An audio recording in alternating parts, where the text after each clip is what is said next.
MLA Danam Nagender Delhi వెళ్లారు. అక్కడ AICC పెద్దలను కలవనున్నారు. ఫిరాయింపు ఎమ్మెల్యేల విచారణ నేటితో ముగినుంది. సో అయితే ఈ నేపథ్యంలోనే దానం నాగేందర్ ఇప్పటివరకు అఫిడవిట్లు దాఖలు చేయలేదు. విచారణకు హాజరైతే వేటు పడుతుందని ఆయన భావిస్తున్నారు. ఈ నేపథ్యంలో ఆయన ఢిల్లీ వెళ్ళినట్టు తెలుస్తుంది. మరిన్ని వివరాలు అందించేందుకు మా ప్రతినిధి సిద్ధార్థ సిద్ధంగా ఉన్నారు. సిద్ధార్థ, ఏమైనా ఈ రోజైనా హామీ తీసుకోవడానికి వెళ్లారు అనుకోవాలా ఏఐసీసీ పెద్దలను కలిసి?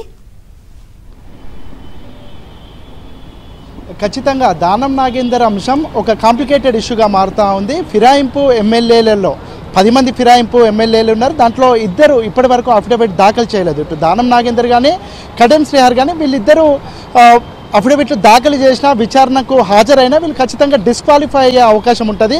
డిస్క్వాలిఫై అయిపోతే మళ్ళీ ఎన్నికలు నిర్వహించాల్సినటువంటి పరిస్థితి. ఈ నేపథ్యంలో మళ్ళీ ఎన్నికలు నిర్వహిస్తే తమ పరిస్థితి ఏంటి అంటే తమకే టికెట్ ఇస్తారా, తమకు టికెట్ ఇస్తే గెలిచే అవకాశం ఉంటుందా లేదా, ఒకవేళ టికెట్ ఇవ్వకపోతే భవిష్యత్తులో కాంగ్రెస్ పార్టీలో వాళ్ళకు ఇచ్చేటువంటి ప్రాధాన్యత ఏంటి, ఈ అంశాలపైన దానం నాగేందర్ కొద్దిగా ఒక డోలయమైన పరిస్థితుల్లో ఉన్నారని చెప్పుకోవచ్చు. ఎందుకంటే దానం నాగేందర్కి మళ్ళీ టికెట్ ఇస్తే అక్కడి నుంచి గెలుపొందొచ్చు, గెలుపొందకపోవచ్చు. ఎందుకంటే ఆయన 12 సంవత్సరాల నుంచి అక్కడ ఆయననే ఎమ్మెల్యే ఉన్నాడు.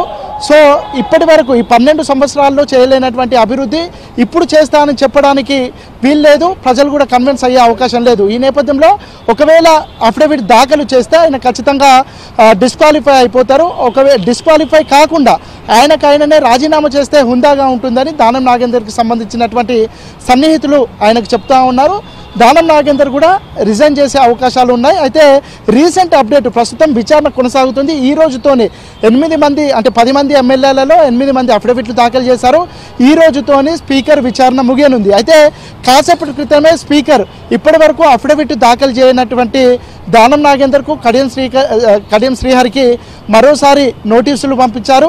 వాళ్ళు వెంటనే అఫిడవిట్లు దాఖలు చేయాలని వాళ్లకు నోటీసులు సర్వ్ చేశారు. ఇక దాంట్లో ఎప్పటి వరకు అఫిడవిట్లు దాఖలు చేయాలని మెన్షన్ చేయలేదు.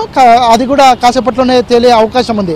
సో అఫిడవిట్లు దాఖలు చేస్తే మళ్ళీ ఖచ్చితంగా సేమ్ ప్రాసెస్, మళ్ళీ వాళ్ళని పిలుస్తారు, క్రాస్ ఎగ్జామినేషన్ చేస్తారు, ఓరల్ ఆర్గ్యుమెంట్స్ వింటారు. వీటన్నిటిలో దానం నాగేందర్ బీఆర్ఎస్ నుంచి ఎమ్మెల్యేగా గెలిచి కాంగ్రెస్ నుంచి ఎంపీగా పోటీ చేశారు. దీంతో ఖచ్చితంగా ఆయన పైన అనర్హత వేటు పడుతుంది. అనర్హత వేటు పడితే ఆయన నియోజకవర్గానికి మళ్ళీ ఎన్నికలు వస్తాయి. మళ్ళీ ఎన్నికలు వస్తే ఏం చేయాలి అనే అంశానికి సంబంధించి కాంగ్రెస్ నేతలు కూడా ఒక ఆలోచన చేస్తున్నట్టు తెలుస్తూ ఉంది. అయితే ఢిల్లీకి వెళ్ళినటువంటి దానం నాగేందర్ ఈ విషయం పైన తాను రాజీనామా చేస్తానని వాళ్ళ ఢిల్లీ పెద్దలకు చెప్పే అవకాశం ఉంది. రాజీనామా చేస్తే భవిష్యత్తులో తన పరిస్థితి ఏంటి అనే అంశం పైన ఆయన ఒక క్లారిటీ తీసుకునే అవకాశం ఉంది. Right, thank you.